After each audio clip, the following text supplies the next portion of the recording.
Hello and welcome. You have tuned in to Renegade Files, your underground connection to paranormal events, unsolved mysteries, and modern cultural analysis. I'm your host, Lex Gordon, coming to you from the Jungle Villa Outpost, deep in the uncharted tropics. This is Renegade Files episode 107, Paranormal Police Files. When police officers respond to a call, they apply procedures and expect explanations. But some calls refuse to cooperate. This episode of Renegade Files explores the fringe cases buried inside law enforcement memory. These are the reports that fit no criminal profiles, accident reports, or standard investigative logic. Across decades of American policing, officers have documented unexplained things while on patrol, or responded to encounters that left no evidence behind. These aren't campfire stories or internet rumors. They are real police accounts tied to badges, radios, incident logs, and official responses that ended with unanswered questions.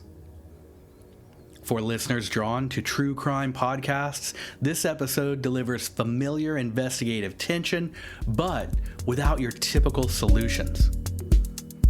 For fans of paranormal stories, cryptids, and psychic phenomena, this episode treads into real-world authority and first-hand experience.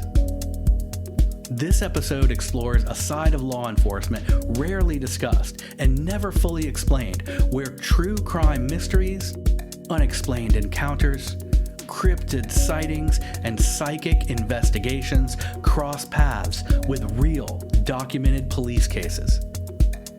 Join me now as we dive into Renegade Files episode 107, Paranormal Police Files. Paranormal Police Files. Police Files. Police Files.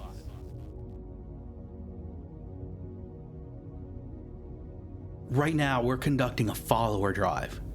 It's simple, totally free for you to help, and takes literal seconds. On Spotify, tap Renegade Files under the episode title and then hit follow. On Apple Podcasts, open an episode, tap the three dots at the top right, hit Go to Show, hit the three dots again, and then tap follow.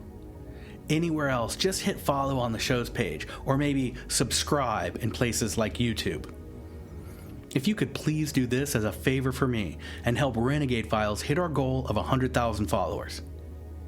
If you're already a follower, you can still help by sending your friends to therenegadefiles.com and suggesting they follow us on their favorite platform, because following Renegade Files is free, easy, and keeps you connected to new episodes. Thank you so much. Now, let's get into this super cool episode. Part 1, Haunted Police Files. Haunted Case Number 1. Gettysburg Battlefield Police and Park Ranger Encounters. July 1974, approximately 2:30 a.m.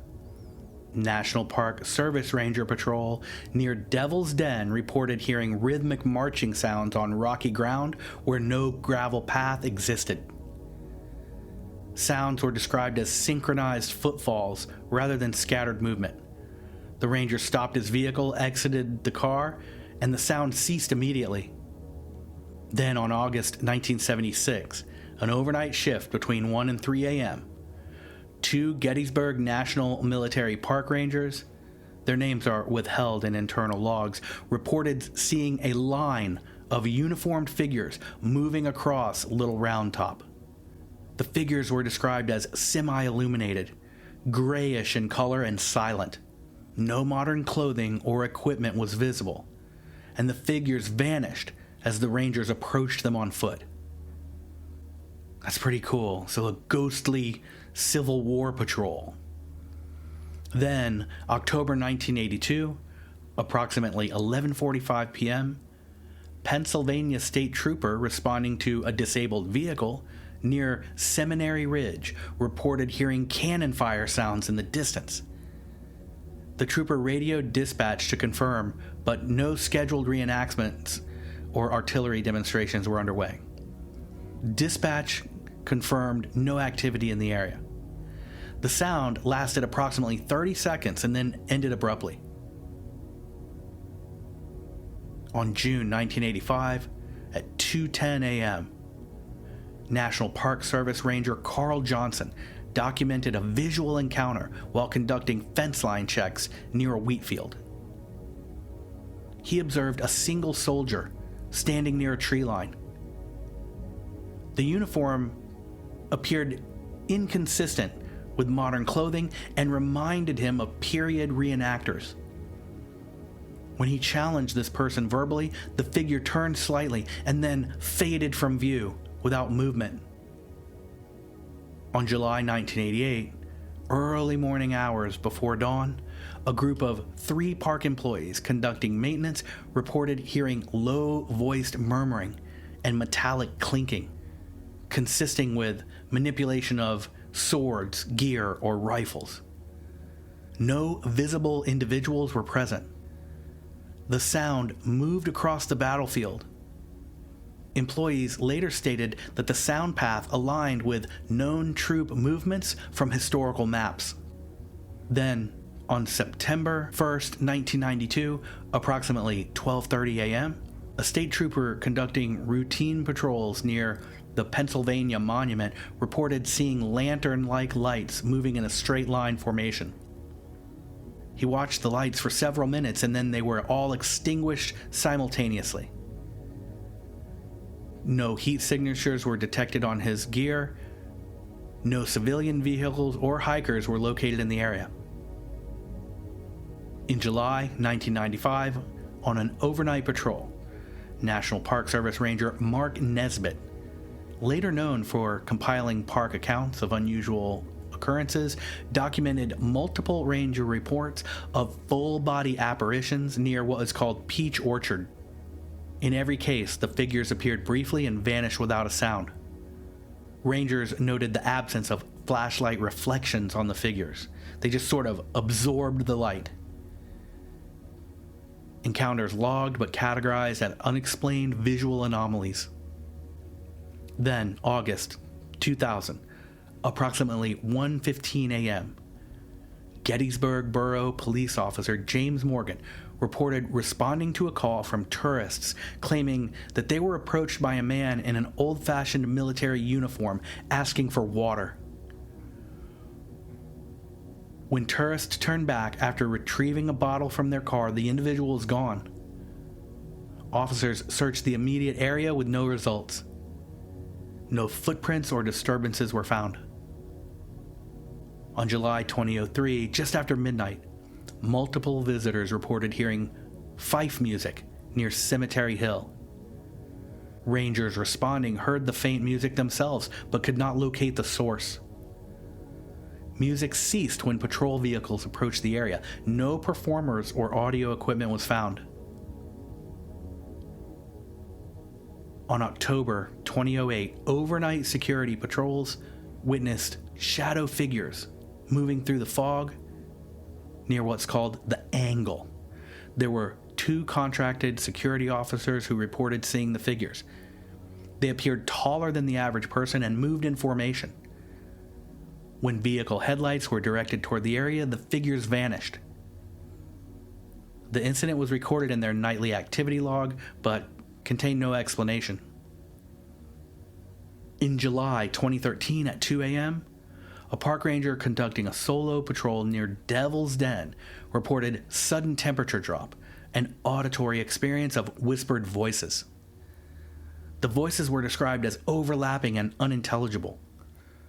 This reminds me of some of the incidents at Skinwalker Ranch. The ranger exited the area and documented the event at the end of his shift. Ongoing through the 2020s, park rangers and state troopers continued to report unexplained auditory and visual phenomenon during overnight patrols on the Civil War battlefields.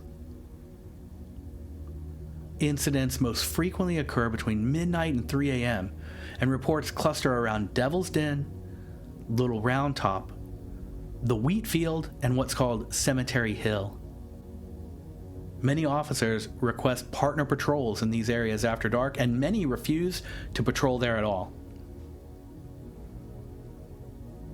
All right, so that was the first section. And as you can see, it's a little different than a normal episode because I'm just going through these reports and giving us the details. It's really fun. We can cover a lot of ground and hear a lot of crazy stories. But these are all official police or park ranger encounters. So that was the haunted case number 1, the Gettysburg Battlefield Police and Park Ranger encounters. We're just going to cruise on like this. And at the end of the episode, I have a dozen or more rapid fire headlines that really don't have enough information for full-on bulleted investigations like the first batch. But we have a few more that do, quite a few. We have 2 more parts, and that's only part 1 of part 1. So if you enjoy these investigations and want to help keep this independent show going, join us in the Renegade Files Agency on Patreon. Your support there directly funds everything I have to do to make this episode for you. And every episode. It helps keep this show fiercely independent. Every new agent on Patreon gets bonus content, the Dark Intel files containing all of the research and photos and documents from each episode, and secret dispatches from me, all of this only available to the RFA agents on Patreon. But more than that, you become part of a small group of listeners who make this work possible. If you believe in digging deeper, questioning the shadows, and keeping curiosity alive, join me at patreon.com/renegadefiles. There's a link in the show notes. Become an RFA agent today, and thank you to the agents there already, sincerely. So we're going to move into haunted case number 2. This is called the Trans-Allegheny Lunatic Asylum Sheriff Office Responses.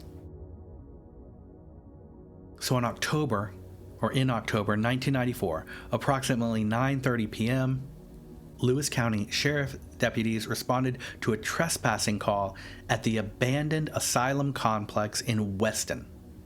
2 juveniles reported hearing voices and then fleeing the building.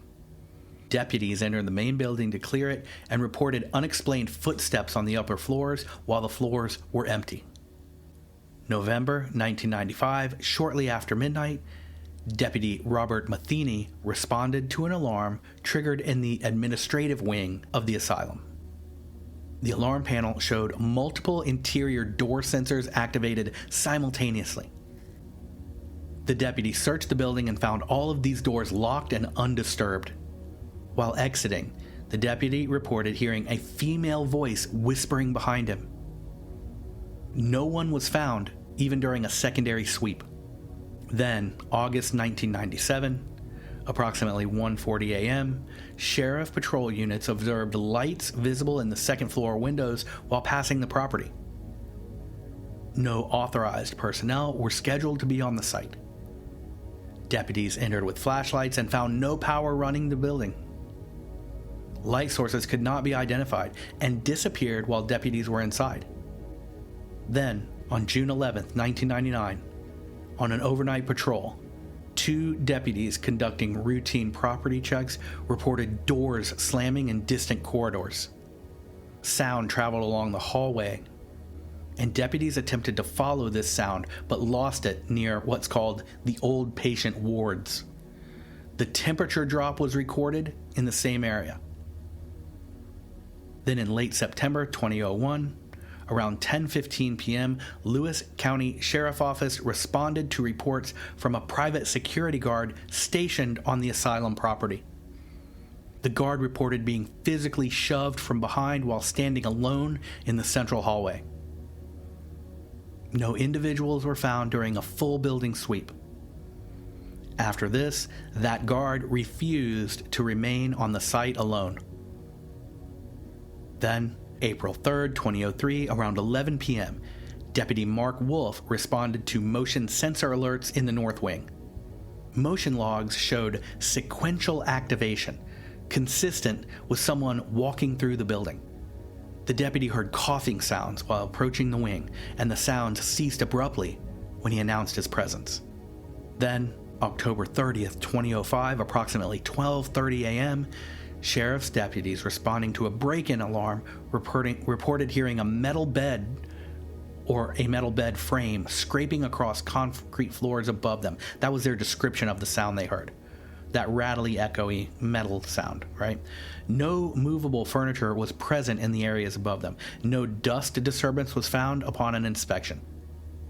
Then on an overnight shift, sometime in May 2008, 2 deputies escorting a historical society representative for an after-hours access reported shadow figures crossing doorways ahead of them.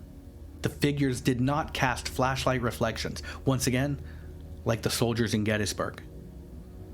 A representative later confirmed no reenactors or staff were on the site at the time.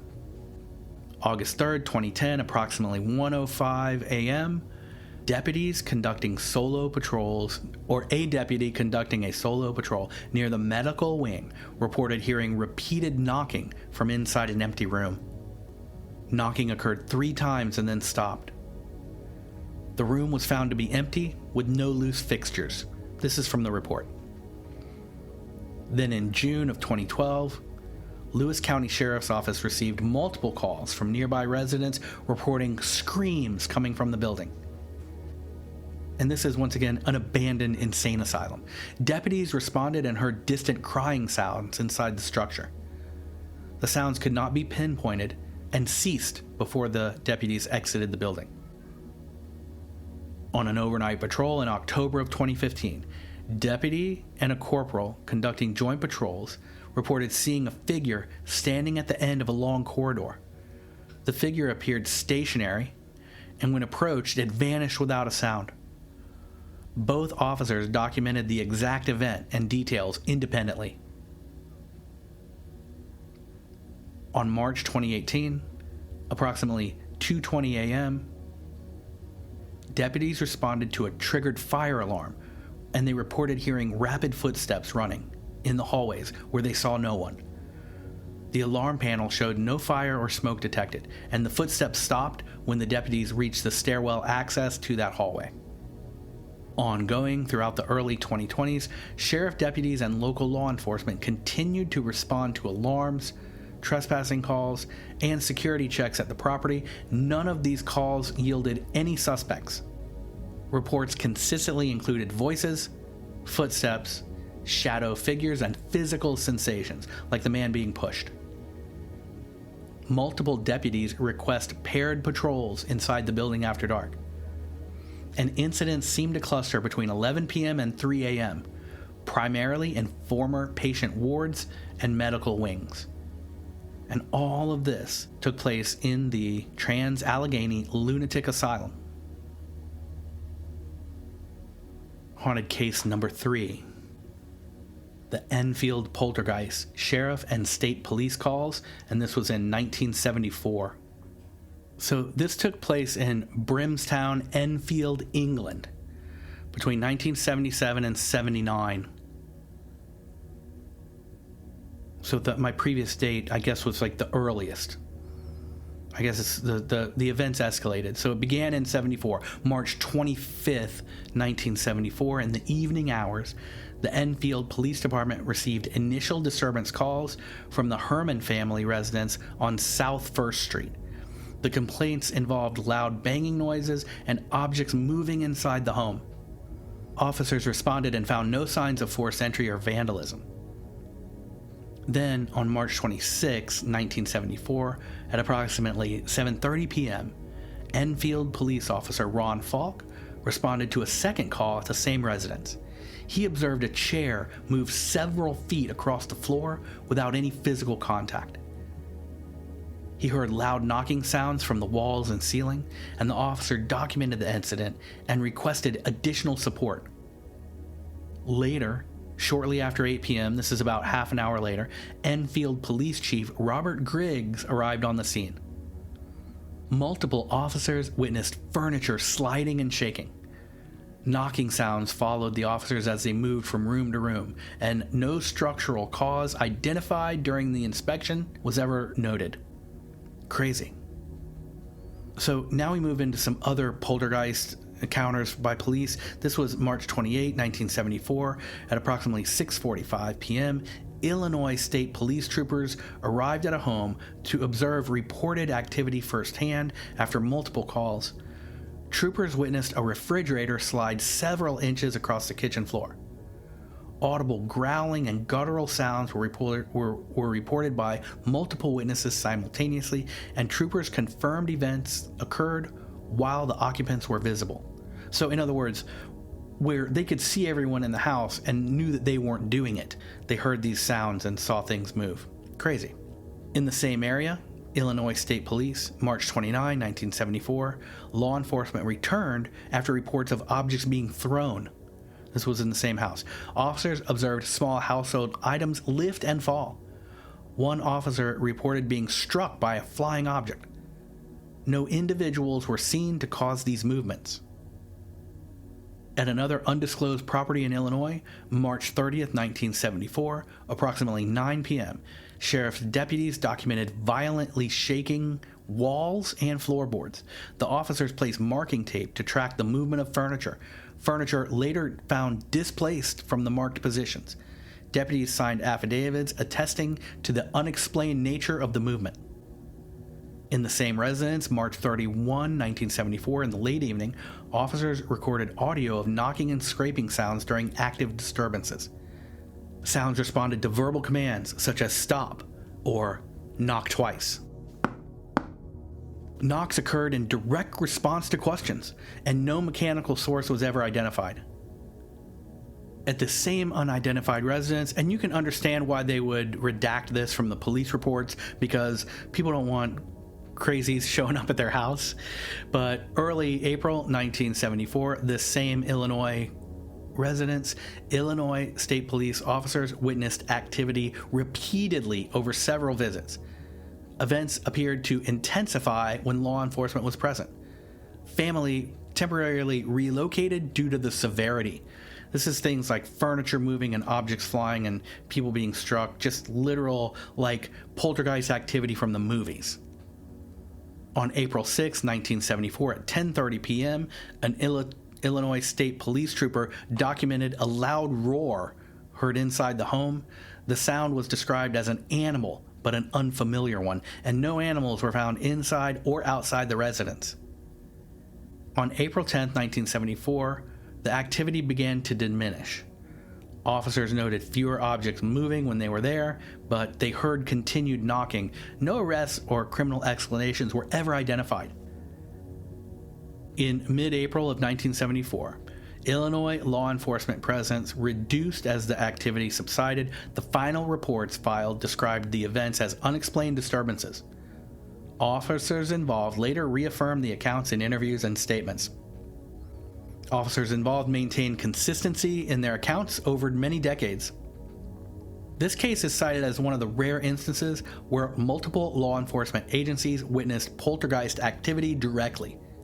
To this day, affidavits and the official police reports remain part of the departmental records. And remember, right now we're doing our follower drive. Follow before you leave today. Part 2. The Cryptid Bolos. Cryptid case number 1, the Point Pleasant Mothman police reports. Mothman's a story that most of us have heard about, but these come from the direct reports. So, late November 1966, approximately 11:15 p.m., doesn't say the day, local police dispatchers in Point Pleasant, West Virginia, logged the first reports of a large flying creature seen near the TNT area. Multiple 911 type calls from residents described a large gray figure with glowing eyes and wings flying through the air. Calls noted rapid movement and low-pitched screeches, often heard before the sightings. Police officers were dispatched to investigate. On November 16, 1966, shortly before midnight, Point Pleasant police officer David A. Teal responded to a report of lights and noises near the old World War II munitions site. Officer Teal reported equipment sensations similar to vehicle headlights, even though none were present. As he approached the area, loud flapping and distant screaming noises were heard. He never saw anything himself. But on November 17, 1966, at 10:45 p.m., Patrolman Gary Brewer and Officer Fred Rash, at the same area, witnessed an unusually large, winged-shaped creature crossing the road. The shape was described to be as large as a small airplane, but organic and alive. When illuminated by the patrol car headlights, the figure paused. I guess it was walking, and its two red eyes remained visible before it accelerated upward and flew away. Officers reported that the object traveled rapidly and silently after takeoff. Late November 1966, multiple officers from the Point Pleasant Police Department independently reported similar sightings along Route 62 near the River Road by the munitions site. Descriptions consistently mentioned glowing red eyes, a large wingspan, and movements inconsistent with known birds or known animals. Some officers chose not to pursue the story due to safety concerns. December 1966, repeating reports, sheriff deputies from Mason County were notified and responded to assist local police. Deputies documented sightings along the Ohio River corridor. This is sightings of Mothman. Reports included low-altitude movement over fields and treetops. Deputies corroborated red-eye reflections seen at night. No weapons were discharged during any of the confirmed sightings. Good thing for Mothman. On January 1, 1967, at approximately 1:30 a.m., Officer John Freeman, recently transferred from another district, joined a nighttime search party led by local law enforcement. Freeman reported seeing movement in the brush and hearing a strong wing-beating sound. So he's like the new guy, right? He just moved from another department, and they're like, "All right, John, well, just get on in there and see what that is. It's probably just some kids." The local cops are hanging back by the car. Like, "Yeah, man, you'll be all right. But like, in case you're not, you might want to take this 38 revolver. Make sure it's loaded. It's probably nothing though. Just get in there." So when the search party approached, the sound abruptly stopped. No physical creature was ever located. Probably a good thing. So in mid-January 1967, local police held a departmental briefing due to the frequency of the calls. Officers at this briefing offered individual statements describing consistent patterns of size, eye glow, flight behavior, and timing. Reports were logged as unidentified airborne creatures, but never officially classified as wildlife. Some reports were archived for historical documentation due to repeated unexplained elements. From February 1967 onward, sightings tapered down but continued intermittently through late 67. Law enforcement maintained files and descriptions and witness statements, and officers involved later noted the unusual similarities among independent reports and a lack of conventional explanation. This was a huge case with international attention. On this episode, we're just going over the official police reports that can be categorized as paranormal. If you'd like to dive deeper into Mothman and other anomalous winged creatures like Bat Squatch and more, be sure to check out Renegade Files episode 46, Flying Cryptids. Moving into our cryptid case number 2, this is the Bridgewater Triangle State Police Encounters. Early 1970s, overnight patrol hours, Massachusetts state police troopers assigned to rural patrol zones within southeastern Massachusetts reported unusual animal sightings while conducting routine traffic and safety patrols. Initial reports involved large, dark figures moving near wooded roadways. So these aren't sightings of cryptids that people saw and called in. These are sightings of cryptids by state troopers while they are on other routine patrol jobs. Troopers described silhouettes as too tall and broad to match any known wildlife in the area. On October 3rd, 1973, approximately 1:20 a.m., state troopers responding to a disabled vehicle near Freetown State Forest reported seeing a large, upright figure crossing the road ahead of them. The figure moved on two legs and disappeared into dense tree cover. Troopers searched the area briefly and found no tracks consistent with deer or bears, or people for that matter. In July of '76, a late-night patrol saw two Massachusetts State Police troopers conducting joint searches near Route 44, and they observed a large shape moving in parallel to the road at a sustained pace. The shape appeared to keep pace with the patrol car for several seconds. When hit with the spotlight, the figure moved deeper into the woods without visible stumbling or hesitation. Troopers noted unusual height and shoulder width. So that reminds us of the Skinwalker Ranch story where the Skinwalker allegedly kept pace with a car. Although that car was said to be going 70 miles an hour, we don't have much information about how fast the state troopers were driving. But they were patrolling Route 44, which is a pretty big highway. So we can assume at least 55 miles an hour, right? Maybe not.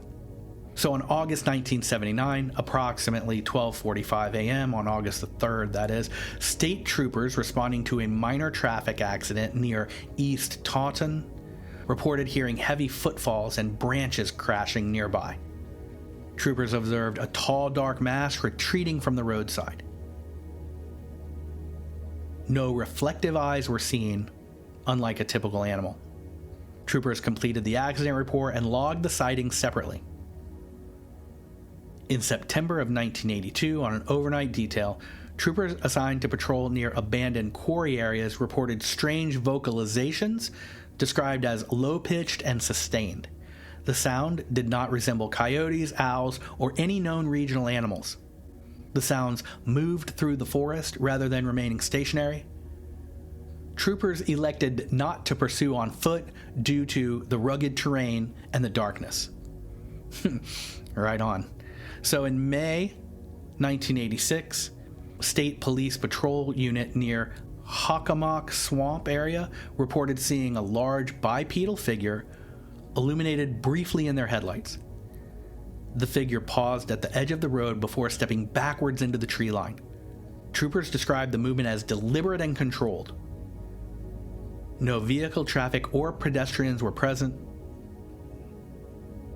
In mid-July 1991, an overnight patrol, two troopers conducting radar enforcement reported sudden disorientation and difficulty estimating distance while driving through an area of known cryptid reports. Both troopers independently reported a sensation of time passing unusually quickly. No mechanical or medical issues were identified among the troopers or for them. The incident was noted informally during a shift debriefing, so not a formal report. October 23rd, 1994, approximately 11:30 p.m. State troopers responding to reports of trespassers near Freetown Forest observed large footprints in muddy ground. The footprints appeared elongated and deeper than typical human tracks. No matching footwear impressions were found. They seemed to be bare feet, but extremely large.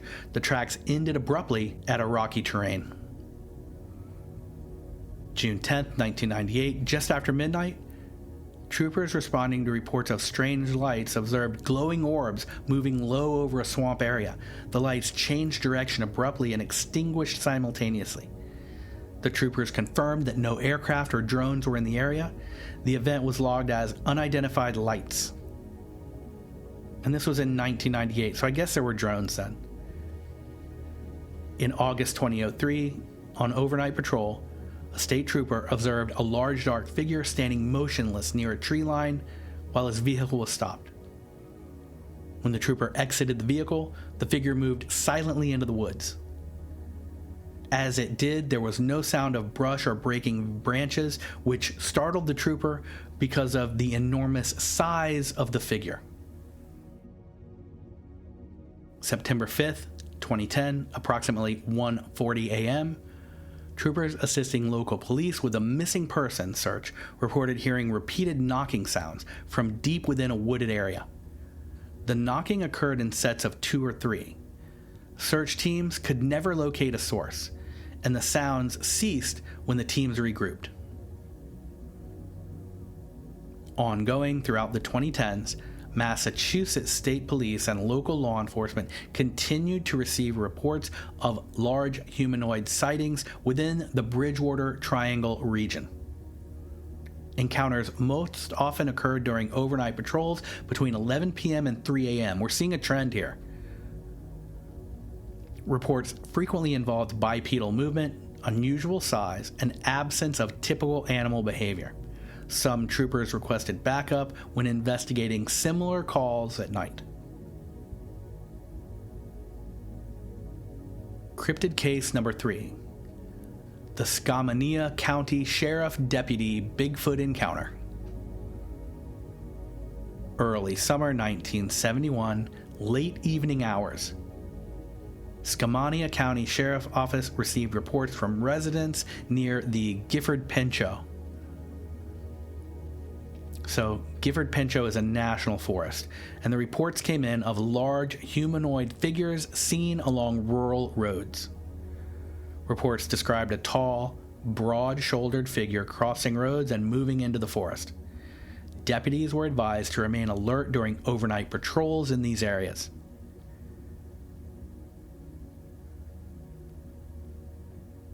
July 1971, approximately 11:40. A sheriff's deputy, his name withheld in early reports, was conducting a routine patrol along a Forest Service access road in the area. This deputy observed a large upright figure standing near the edge of the road, illuminated by his patrol car headlights. The figure appeared covered in dark hair and stood well over 6 feet tall. The deputy slowed his vehicle and observed the figure turn its head toward the patrol car. Moments later, the figure stepped off the road and moved into the forest without stumbling or pausing. Movement was described as smooth and deliberate rather than panicked. The deputy noted an unusually length of arms relative to the torso. No visible eye shine was observed during the encounter, and immediately following the sighting, the deputy exited his patrol car and conducted a brief foot search with his flashlight. Heavy footfalls were heard moving away from the brush.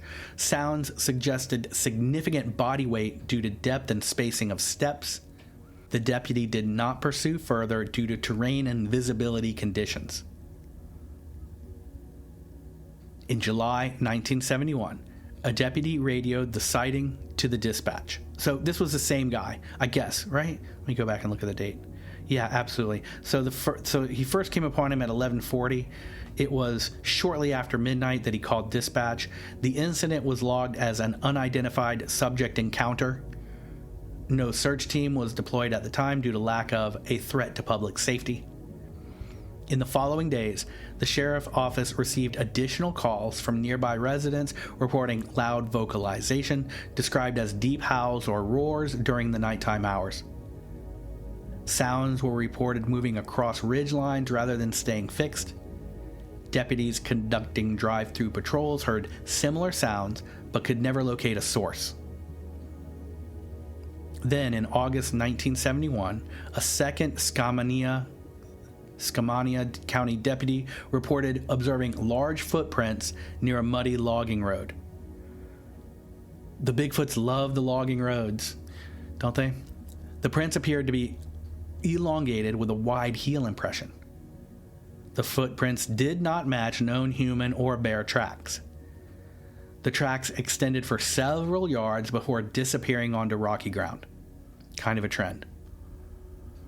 September 1971, deputies responded to a report of livestock disturbance found fencing pushed down without signs of a vehicle impact.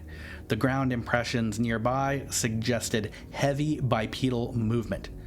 No animals or suspects were located in the area. So this is something big enough to just trample down a livestock fence, just by stepping on it, it seems. 1972 into the mid-70s, Skamania County Sheriff's Office continued to receive sporadic reports of large humanoid sightings from hikers, loggers, and residents.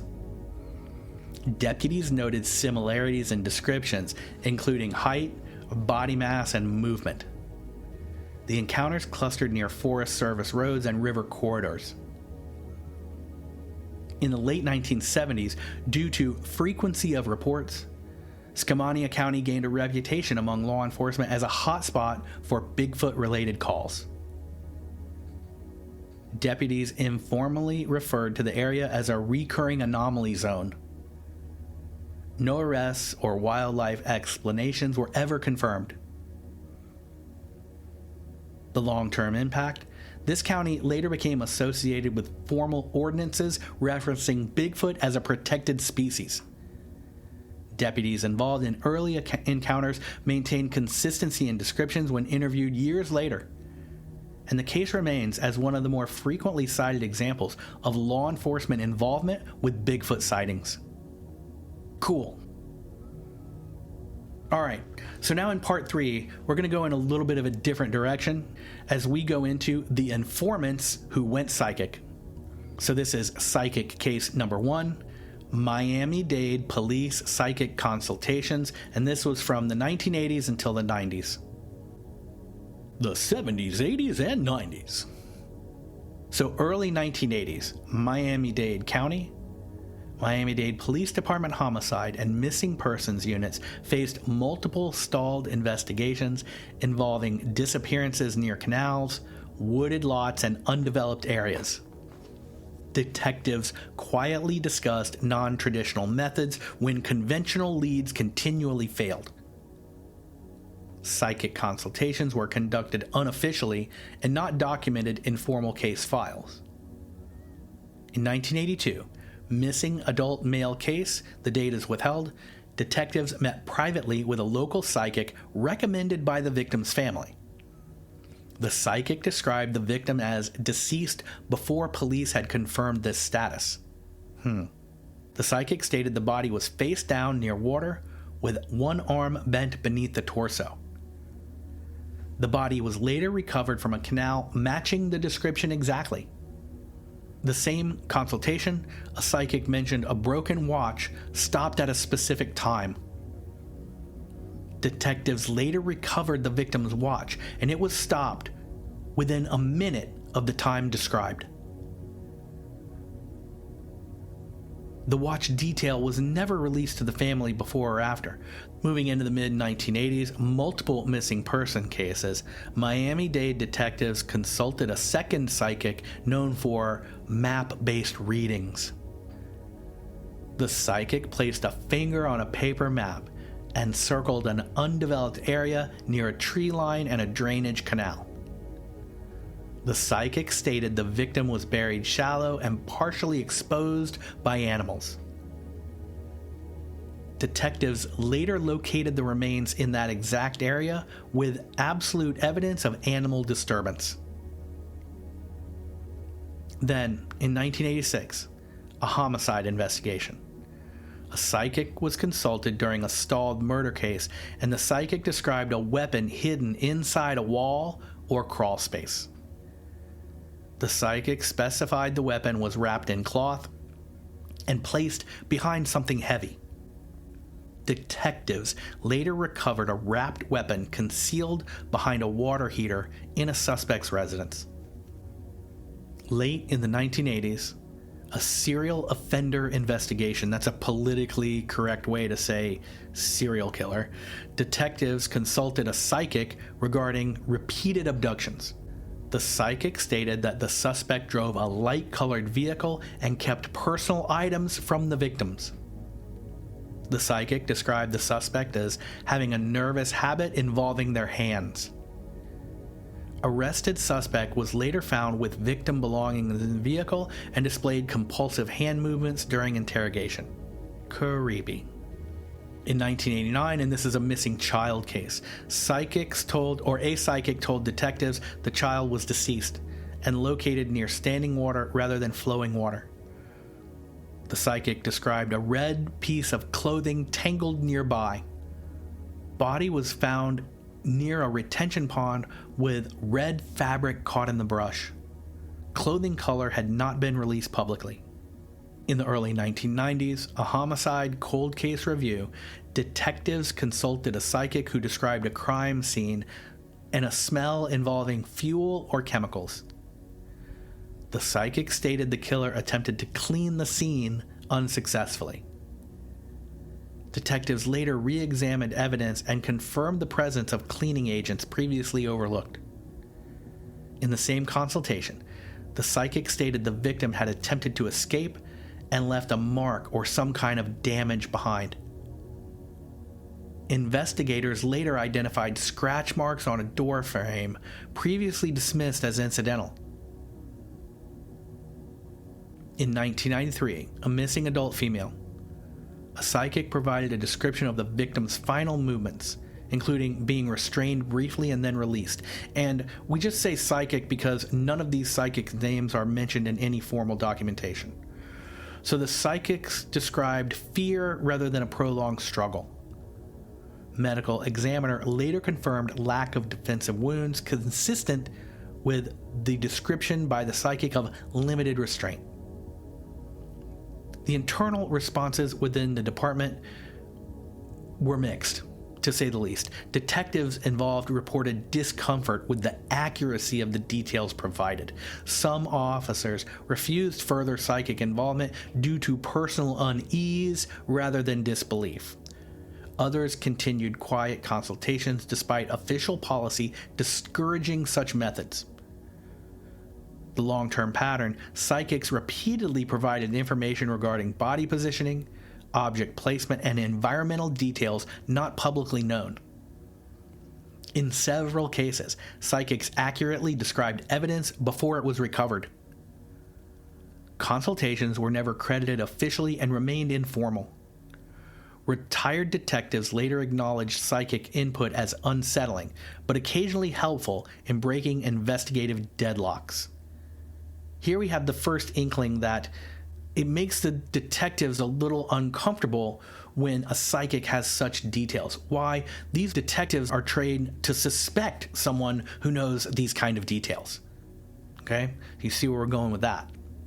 So psychic case number 2, Los Angeles County psychic assistance case or cases. Late 1980s, Los Angeles County Sheriff's Department homicide detectives faced a stalled murder investigation involving a young adult female victim. The case lacked witnesses, usable forensic leads, or a clear suspect. Detectives privately discussed consulting a psychic after months without progress. In 1988, a private consultation was arranged. Detectives met with a psychic who was recommended through informal law enforcement channels. The psychic stated the victim was killed indoors rather than at the body recovery site, which I presume was outdoors. The psychic described a small enclosed space with poor lighting and a strong smell of oil or grease. At the time, police had believed that the murder had occurred outdoors. Later evidence review suggested the body had been moved. In the same consultation, the psychic stated the killer had attempted to clean the scene, but stopped abruptly. The psychic described a missed blood trace hidden beneath something movable. Detectives later discovered blood residue under a refrigerator in a suspect linked to the location. In a suspect's residence linked to the location of the murder, I guess. The presence of cleaning agents had not been released publicly. Oh, okay, so they were there. 1989, a follow-up consultation. The psychic described the suspect as known to the victim, but not emotionally close. The psychic stated the suspect became agitated when questioned about timing rather than motive, or that the suspect would become agitated. During a later interrogation, a suspect showed visible distress when questioned about the timeline of events. Detectives noted this behavior as consistent with the psychic's description. So you can see what happens here. These things are kind of interesting and they might lead you in this or that direction, but for the most part, unlike the movies, they're not admissible in court. Not only are they hearsay, they're hearsay from someone who isn't a direct witness. So this psychic stated that the injury was caused by impact against a flat surface rather than from a weapon. The medical examiner later confirmed a post-mortem head injury consistent with blunt surface impact. This detail had also not been publicly discussed. Early in 1990, a renewed investigation into the same case, detectives revisited overlooked evidence based on psychics' statements. A previously dismissed storage location was searched. Investigators recovered personal items belonging to the victim hidden behind stacked boxes. The item location matched the psychic's description of being concealed but easily accessible. Interesting. In 1990, this would be the suspect surveillance phase. The psychic advised detectives the suspect kept souvenirs rather than disposing of them. We hear about this a lot. Surveillance later revealed the suspect repeatedly visiting a storage unit unrelated to his work or residence, apparently. How would they know? Search warrant executed months later recovered items tied to the victims. The storage unit had not been on the original suspect list. Here's the internal reaction among detectives. Detectives involved described discomfort at the specificity of the psychic's details. Several officers stated the psychic information forced them to re-examine assumptions that they had treated as settled facts. Interesting. Some detectives refused to be present at future consultations with the psychic despite acknowledging its usefulness. The case resolution. An arrest followed after corroborating evidence emerged, so physical evidence, obtained through warrants, all above board. The psychic involvement was never included in official reports or court proceedings.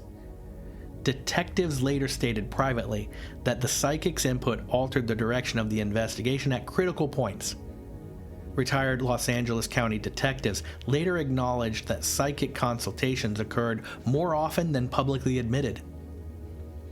Psychics were never treated as evidence providers, but as prompts for reconsidering stalled cases.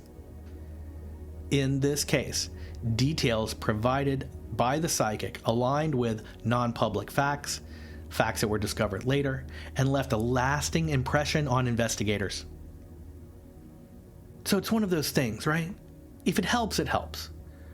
If it solves something and it brings an outstanding criminal to justice, then it's a good thing. It's a touchy area for law enforcement because they deal with facts. They have to have facts to be presented in cases in court, and a guy saying that he saw a vision of something, it just doesn't cut it. But if it helps them when they're stalled, then, like I said, a good thing, I guess. Psychic case number 3, New York State Police psychic missing persons case. October 14th, 1994, at approximately 6:30 p.m., an adult male departed his home in upstate New York driving alone.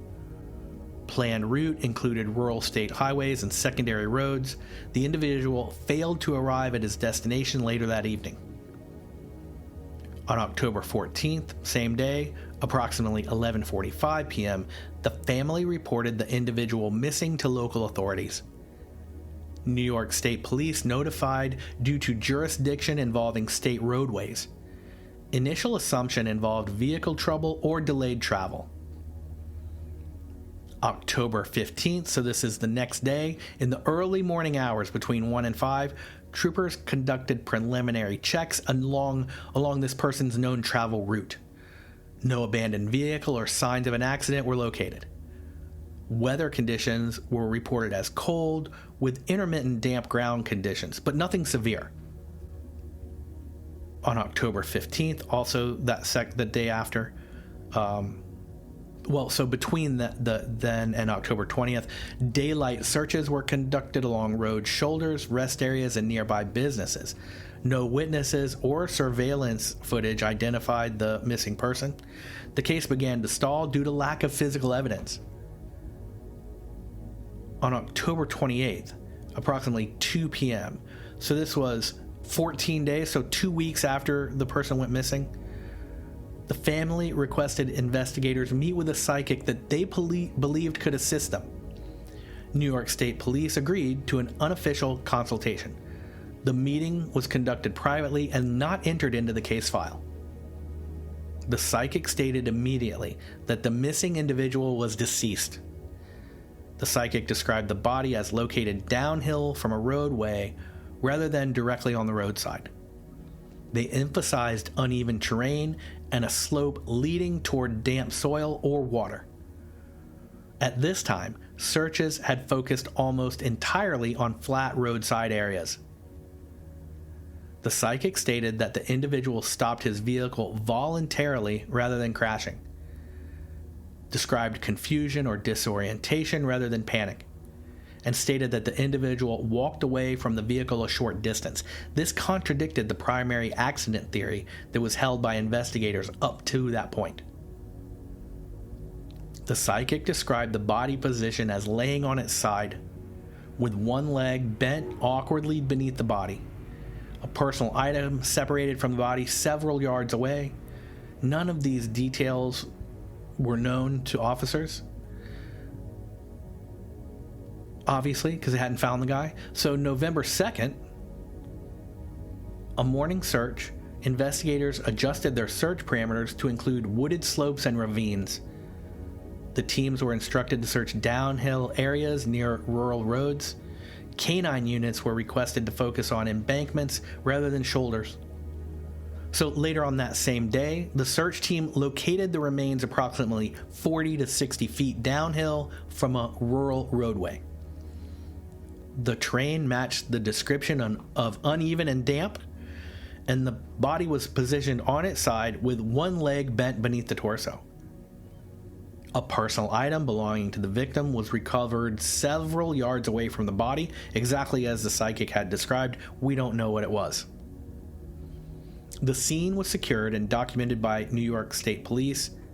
That was in the early afternoon after finding the body. No signs of prolonged struggle or restraint observed.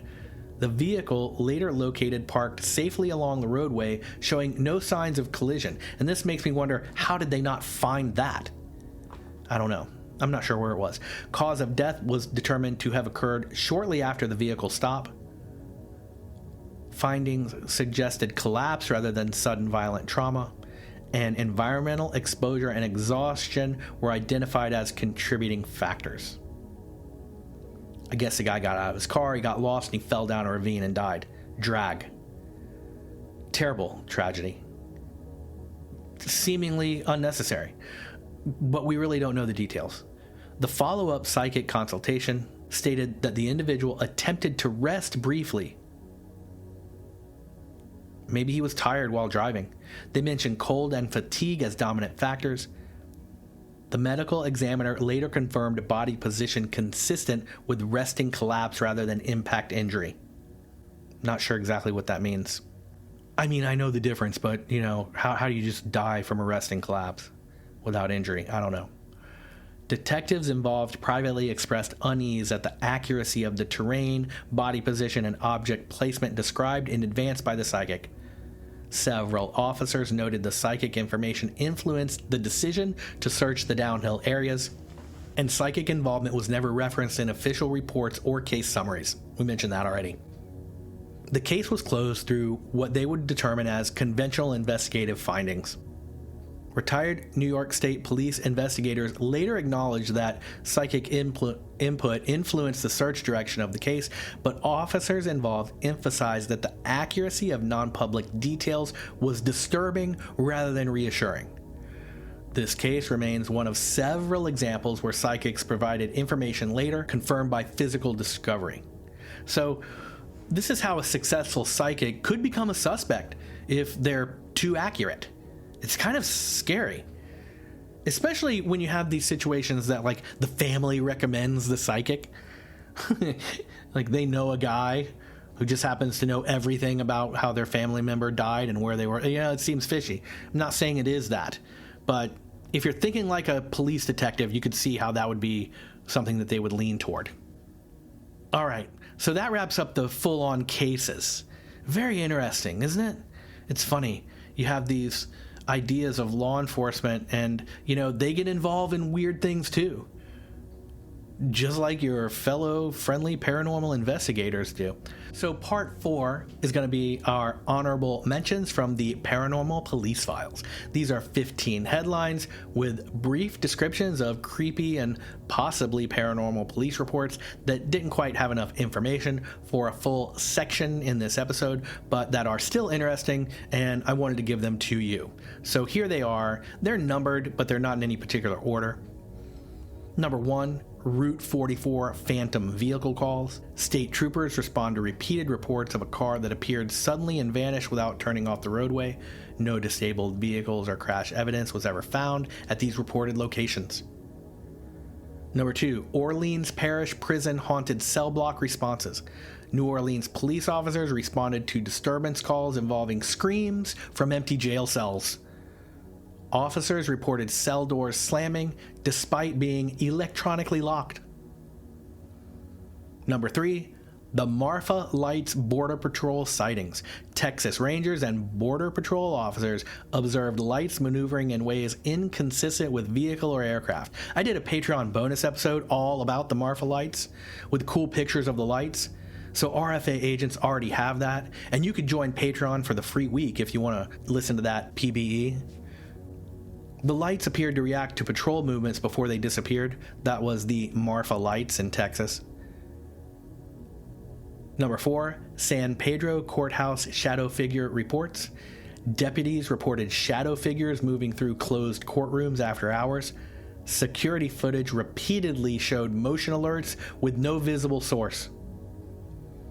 Number 5, Route 555 phantom hitchhiker encounters. State troopers encountered individuals who vanished when patrol cars turned around. No missing persons matched the descriptions provided by the officers. So the old vanishing hitchhiker ghost. Number 6, Skinwalker Ranch deputy backup calls. Sheriff deputies responding to livestock mutilations reported large animal silhouettes immune to gunfire. Some officers refused solo patrols in the area afterward. I don't know how that really works out. I have not heard of a lot of police officers refusing to do something they're ordered to do, I guess. Number 7, the Bodie Ghost Town Ranger disturbance logs. Park rangers reported hearing footsteps and voices in locked buildings. Rangers found no doors open and no signs of entry, no one inside these empty buildings where they heard footsteps and voices. The Bodie Ghost Town. Number 8, Cape Hatteras Lighthouse Sheriff night calls. Deputies responded to reports of lights moving inside the closed lighthouse when no staff or trespassers were located during repeated searches. Number 9, Yakima Reservation Tribal Police Bigfoot reports. Tribal police officers documented large humanoid sightings near wooded roadways. Tracks and sounds were reported but never attributed to known wildlife. Number 10, Route 66 Phantom Semi-Truck reports. Highway patrol officers responded to multiple calls involving a truck that vanished at high speed. No matching vehicles were located on radar or traffic cameras. These are good, right? These are cool. This is really fun. If you like weird stuff, which I do. I know you do. Number 11, Alcatraz Island Night Watch encounters. Okay, that sounds scary right away. Officers and rangers reported cell doors slamming and voices calling out inmate numbers. That's crazy, right? Number 12, Hocking Hills Search and Rescue anomalies. Deputies conducting nighttime searches reported voices calling their names from the woods. Whew. Audio recordings captured these sounds with no visible source. I would love to find those audio recordings. If I do, I will put them in the Dark Intel files on Patreon for this episode. I'm highlighting this right now so I remember to do it. Boom. Okay, number 13. Route 20 time loss patrol reports. State troopers reported losing track of time during overnight patrols without ever stopping. So, time loss. Dash logs showed gaps inconsistent with normal driving patterns. Weird. Number 14. St. Augustine Lighthouse Sheriff disturbance calls. Deputies responded to reports of children's laughter after hours. No persons were found, and alarms were triggered without explanation. This is a cool one for me because I took a ghost tour to the lighthouse there in St. Augustine, and the guide told us that 2 young girls had died in an accident there many decades ago, and it is believed that these are the girls that people hear. And finally, number 15, Area 51 Federal Security Anomalies. Security personnel reported shadow figures and aerial objects during restricted patrols. Incidents surfaced later through retired officer testimony. Who knows what's going on there? Anytime you hear the name Area 51, you know you're in for some weirdness, right? Thank you sincerely for diving into the Paranormal Police Files with me. This was a really fun episode to do, and I hope you had fun listening to it.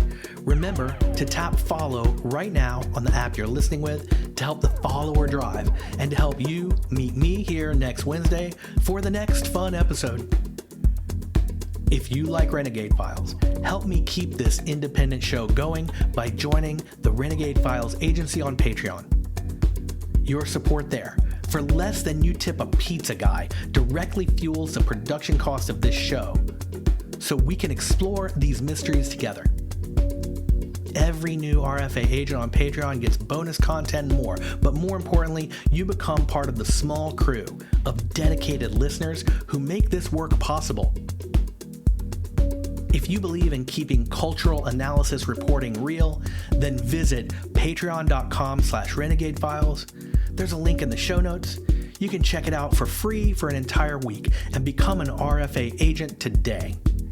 Don't delay. There's cool stuff in there. There's bonus episodes, like I mentioned, and all kinds of neat things. And to those of you who are already supporting the show there, thank you so much. You make this mission possible. I am so glad to have you in the Renegade Files crew. Until next week, I'm your host, Lex Gordon. Stay wild, daydream child.